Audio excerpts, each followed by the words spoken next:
यहाँ पर अगर हम पिछले एक साल का डेटा देखें तो ये जो रेवेन्यू है ये कांस्टेंट करेंसी है, यानी एक्चुअल बिजनेस वाला रेवेन्यू है। कितना बड़ा है इन्फोसिस के लिए? क्वार्टर ऑन क्वार्टर 1% से और ईयर ऑन ईयर 2.4% से। टीसीएस के लिए मैं देखूं तो revenue quarter on quarter 0.4%, year on year 3.2%। Again constant currency, इसमें करेंसी फ्लक्चुएशन इन्वॉल्व नहीं है। लेकिन जैसे ही मैं इसमें करेंसी फ्लक्चुएशन ऐड कर देता हूँ नंबर्स बदल जाते हैं। कितने बदल जाते हैं तो देखिए बड़ा इंटरेस्टिंग ये डेटा हो जाता है। अब टीसीएस की ग्रोथ कितनी थी कांस्टेंट करेंसी पर? 3.2%। लेकिन जैसे ही करेंसी, क्योंकि करेंसी हमारी लगभग 10% से गिरी है पिछले एक साल में। अब आपको एक चीज ये भी बता दूं कि अभी जो 10% से गिरी है करेंसी, तो अकाउंटिंग में बेसिकली कंपनी को फायदा ही मिला है 10% का। तो इसीलिए नेट इनका रेवेन्यू जो ग्रोथ है आपको 3.2% नहीं दिखेगी, क्योंकि करेंसी बहुत ज्यादा गिरी है। तो ये 13.9% की ग्रोथ यहाँ पर आपको दिखेगी ईयर ऑन ईयर टीसीएस के केस में। इन्फोसिस की एक्चुअल ग्रोथ देखें ईयर ऑन ईयर 2.4% जैसे मैंने कहा। लेकिन अगर आप इसे नॉर्मली देखेंगे, कांस्टेंट करेंसी नहीं, करेंसी फ्लक्चुएशन के साथ, तो वो हो जाती है 14%। Same is the thing for HCL technology, जिसका रेवेन्यू क्वार्टर ऑन क्वार्टर 0.5% और ईयर ऑन ईयर 2.6% से बढ़ा है,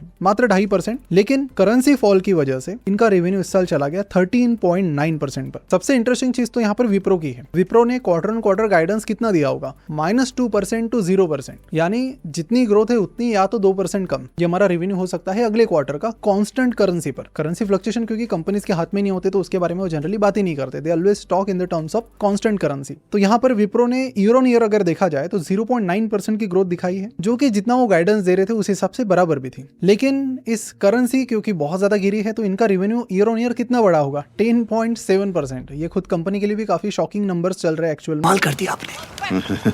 कितने टैलेंटेड है आप, अमेजिंग। और टेक महिंद्रा का देखें तो इंडिया की टॉप 5 आईटी कंपनीज में सबसे अच्छी performance number wise Tech Mahindra की चल रही है। 6.6% की ग्रोथ है कांस्टेंट करेंसी टर्म्स पर, जो रुपये एडजस्टमेंट के बाद हो जाती है 17.7%। अब यहाँ पर मुझे पता है कि आपके दिमाग में क्या होगा कि हमें क्या फर्क पड़ता है, करेंसी फ्लक्चुएशन से आए या फिर बिजनेस से आए। अगर नंबर्स इतने अच्छे हैं 13, 14, 15% के, तो फिर क्या गलत है? I mean things are going really well. लेकिन यहाँ पर मैं आपको एक चीज यहाँ पर बीच में बताना चाहता हूँ बिफोर गोइंग अहेड। और भी कुछ नंबर्स हैं मेरे पास दिखाने के लिए। देखिए इंडिया का अगर आप हिस्ट्री देखोगे करेंसी फॉल का, तो पिछले 15-20 साल में हमारी जो करेंसी है ऑन एन एवरेज 2.7% से 3% के बीच ऑन एन एवरेज गिरी है कंपाउंडेड सालाना। अब यहाँ पर क्या होता है कि कुछ साल ये 10-15% से गिरी है, कुछ साल थोड़ी सी बड़ी है या फिर बिल्कुल नहीं गिरी। इस तरह से ये एवरेज होते होते 2.7 to 3% माइनस में चल रही है। ऑल्दो वी अंडरस्टैंड कि अगर फॉरेक्स रिजर्व की बात करें या फिर रुपी की बात करें तो हमारा जो इन्वायरमेंट है, हमारी जो इकोनॉमी है, वो रुपी के लिए बहुत ज्यादा सपोर्टिव नहीं है कि हमारा रुपी बहुत ज्यादा पॉजिटिव में स्ट्रॉन्ग भागेगा। ऐसा होने की चांसेस बहुत कम है। रहेगा तो ये मतलब मेरे एस्टिमेट्स के अनुसार नेगेटिव में रहेगा।